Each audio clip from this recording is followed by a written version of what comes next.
Dagsa na mga mamalitay sa palengke karong gipailawom na sa General Community Quarantine o GCQ ang Cotabato City. Busa dugang kapulisan gikan sa BARM ang gideploy sa syudad aron mutabang sa pagpatumad sa social distancing. Ani ang detalye. Mao na kini karon ang sitwasyon sa palengke o gubang tindahan sa Cotabato City.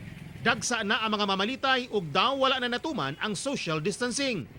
Gani pipila usab ka mga mamalitay makitang walay suot nga face mask. Daw hinay-hinay nang nibalik ang naandang gidaghanon sa mga taong mamalit sa palengke. Kahapon, yung isang araw, wala talaga.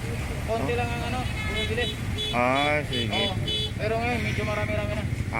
Hinoon, minus paghihapon ang mga sakyanang mubiyahe sa syudad.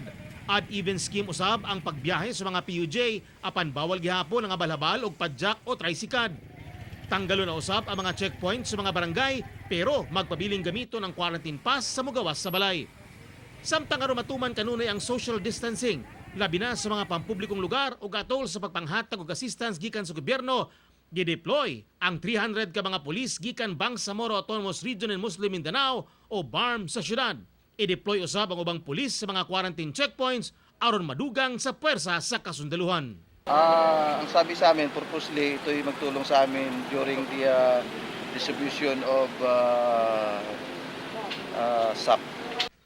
Ako, si Teco Campo, para sa One Mindanao.